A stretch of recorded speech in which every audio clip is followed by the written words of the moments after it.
Hey, I'm Ken. Welcome to Stock Market Unfiltered, where we take a candid / funny look at the stock market. Try to be somewhat educational and entertaining. So happy Saturday. Man, it's been a while since I've been on. Been talking a lot of stocks, working on a new business venture, but been busy.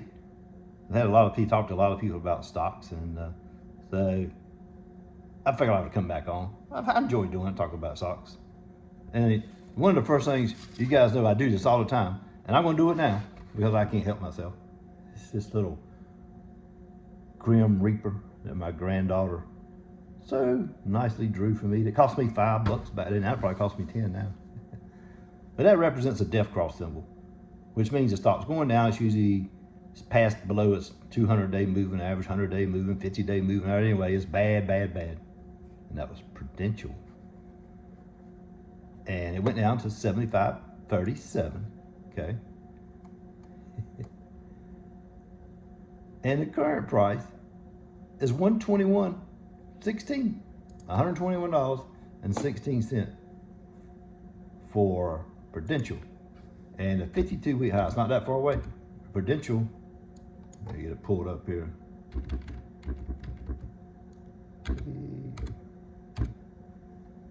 There we go. Prudential, like I said, 121.16. The 52-week high is 128.53. So I bought it at 75.50. We'll just call it 76. Make it even number. Make the day's price 121. So that's 24 plus 21. Simple math, 45. If you had 100 shares, and I have more than that, but if you bought 100, that's $4,500 gain.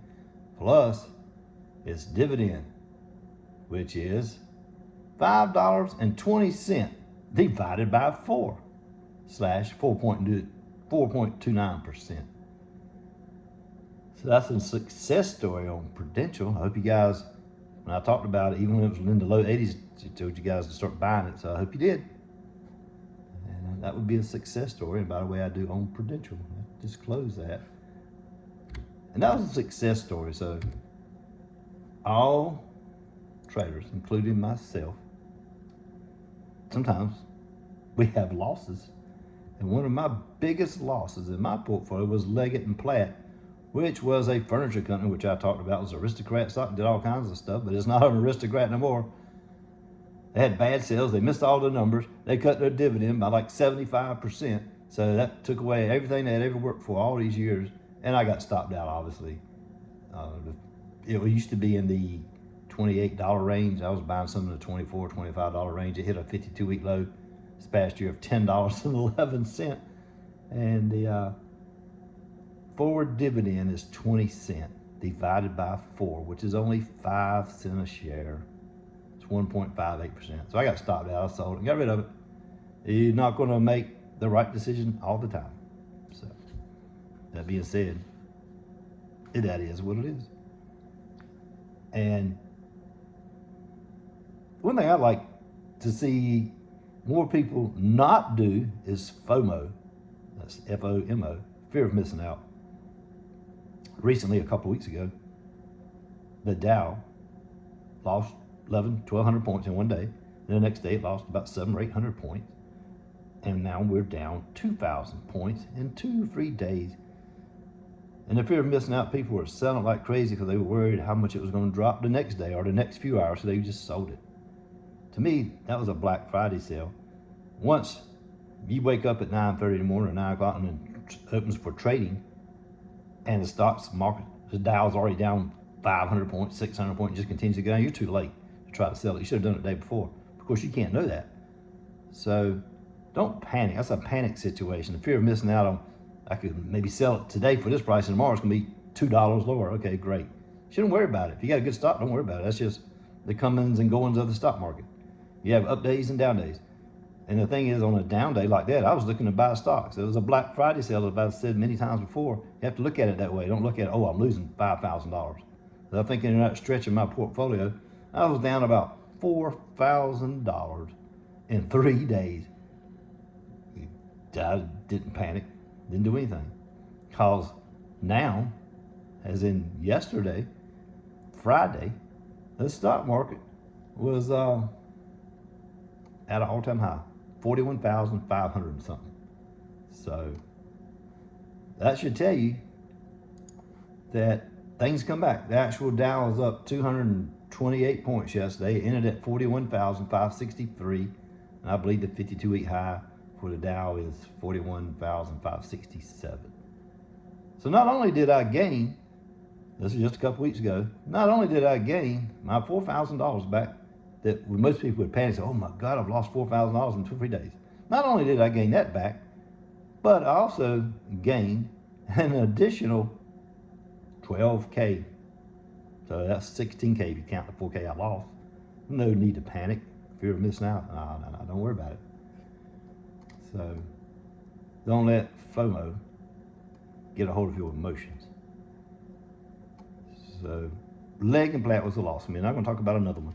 It's kind of a loss. Then I'll talk a couple of good things. Still haven't had a recession yet. This little bear of mine, this little bear friend of mine, you can probably read it. It says, North Carolina Power. That's the old company. It used to be called VEPCO. He's there and sit there and hang out with him for a while. It's called VEPCO, which was a Virginia Electric and Power Company. That's what it was years ago, back in the 70s, 80s probably, maybe earlier than that. Then they got bought out. It's North Carolina Power. Now that's been bought out. And the name is Dominion Energy. Dominion Energy serves Virginia and northern eastern part of North Carolina, and they probably service some more areas. But they do gas, things like that. Not only electric, but gas, also utilities. And Dominion is a generational stock for us. When I say us, I'm talking about my family. So some of us have gotten into the stock at 77. Some of us have gotten in at 68, like myself. And we're at 55. Not even, my cost basis is 62 in my portfolio. So I'm about $6 away, $5 away from my cost basis. But at one point, this stock was down 22%. I got stopped out, obviously, on some of my high-priced lots. And they're going down. And now we're only down to, it's only down 9.5% after being down over 20. So it's come back 11, 12% over the last few months. It's a very slow-moving stock. It's not very volatile. And I like the dividend. It pays 0.6675 cents a share. The dividend yield is 4.81%. And it's a pretty good dividend for Dominion. I was buying it, got all the way down to 30, the 52-week low I'm referring to. I'll let you know it was in the 30s, I believe. Let me get what it actually was. Dominion Energy. The 52-week low was $39.18. I was buying some in the low 40s, $41, $42. So now we're up to, let's just call it 56. So it's about $14 gain since I was buying it in the low 40s. So it's coming back, but I've also still am below my cost base. That's fine. I don't have a problem with it. That's a good stock. It pays a good dividend. And with the dividends it's paid as long as I've had this stock, I've basically made up the difference in the loss. So you have to look at it that way too. And so that's a loss. We talked about Prudential as a gain in my portfolio. All these are in my portfolio, or were. This one still is in my portfolio. So Dominion and Leggett Platt, I would consider a loss. So my little friend here that represents Dominion Energy, which used to be North Carolina Power, I'll give you a shot. Bye. So let's talk about something good. Remember PXD, Pioneer Natural Resources? That was up like the 212, my cost basis was 207 on PXD, was the ticker symbol at the time. The rumor that Exxon was going to buy it out, and remember I told you the CEO was on there and was laughing and said, we would be interested in a buyout, but not at that price. And I don't know what they were offering, like 240. And I came right up here and said, this is months ago, you can back look at it. I believe the stock could go to 280. That's what I believed in. Well, I was wrong. It didn't make it to 280, but it did make it to 277. So I'll take that. That's a $3 miss. But it was at 220 at the time when I predicted that. So I'll take that. That's close enough, 277. I sold it for 275. Because what happened is Exxon a few months later actually did make a legitimate offer, and the CEO for PXD said, good offer, shareholders approved it. And it got up to 277, I believe, 280, somewhere around in there. But I'll call it 277 because that's the last highest price I saw before it got wiped off the board. But I took it, I sold it for 275. So happy with that. And then I'm going to talk about, on this stock too, I have a 54% gain in this stock, and it's a bank. And I've talked about it. You guys know I own it in my portfolio. This is Truist, which used to be Branch Banking and Trust Company. Is headquartered in North Carolina, Charlotte, I believe. And they consolidated with another bank, and that's why it's called Truist now, which is TFC. Its 52-week low was $26.57. And that was back, if you remember, I'm not going to rehash all these banks that went under, but most people remember Silicon Valley Bank. People were right on the phone just transferring money right and left just as fast as you know. You can do it on the phone now. And they had to go bankrupt and went under, and it sent all the banks down. And that's what they call sympathy. I'm glad when something goes down because of sympathy. That's just a buying opportunity for me. I don't know why these people do that, but when one company in a sector, in this case financials, has a bad quarter, goes under, fails, FDIC has to rescue it, all the banks go down. You'll hear the people on the stock market channels talking about, yeah, all the banks are down today in sympathy with SVB. We'll use that example. And I get a kick out of it every time they say that. It's a buying opportunity for me. So that's exactly what I did. I was buying TFC at $27. And currently, let's see, TFC is at $44.46. And that represents, let me get the gain up here for where my cost basis is. Well, it's even better now. I found it. Since I bought this stock, I'm plus 57% on TFC. And my wife died a number of years ago, 3 or 4 years ago now, and I had like a small amount of money I put in with Edward Jones. You guys are probably familiar with that. And he calls me all the time and says, Ken, when are you going to put some more money in here? He says, I'm not putting any more money in. I'm managing my own. And he just doesn't like it. He recommended me buying PNC. I said, I'm buying TFC. So I don't like that bank. Okay, that's fine if you don't like that bank. I do. It pays a dividend because obviously the price of the stock's going up. So dividends are going to go down because the price is going up.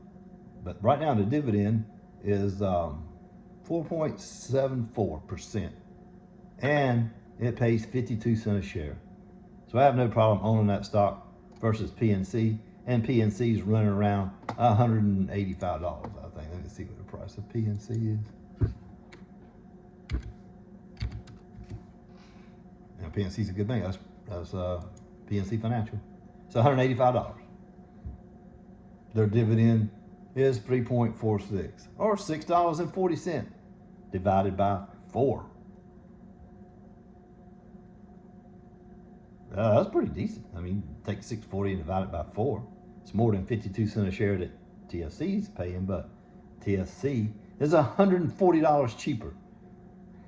So I could buy enough stock. I mean, I could buy 3 shares, let's see, 4 shares of, basically 4 shares of BB&T to 1 share of PNC. So at 4 shares times 52, that's $2.08, which would actually be more than the $6.40 that's up here, or just a couple of cents short. So why wouldn't I just not buy? Why would I just buy TFC? I can buy 4 shares for the price of 1 for PNC, and the dividend, because I'm getting 4 times 52 cents as opposed to 1 at whatever 4 is divided by 640. I'm my math, but you can get the idea. I do that quite a bit. So he doesn't like me, I guess. I'm that guy from Edward Jones. We have some in-depth conversations when it comes to stock. So. And let's talk about another success story. Did Prudential, done TFC. We'll do one more. Clorox. Clorox pays $1.22 a share. which is pretty good. Its yield percent is only 3.1%, but at one point it was around 5%, but the price of Clorox has gone up $30, $40, so that makes the dividend yield go down. But it is at $1.22. And Clorox had a cyber attack not too long ago. Man, when they had a cyber attack, they said it was going to affect their profits, and they sent the stock down. When I say they, I'm talking about the stock market people that sell and buy stuff all the time. Buying opportunity for me. I appreciated them thinking that it was going to lose a bunch of money. They sent it all the way down to $114. And it started coming back up. And I bought it at around $117, somewhere around there. But my cost base is a little bit higher, but I bought a lot at $117. And at the moment, Clorox has get a 23.26% gain for me. 23% gain. Can't complain about that. That's another success story for me, Clorox. And excited about that.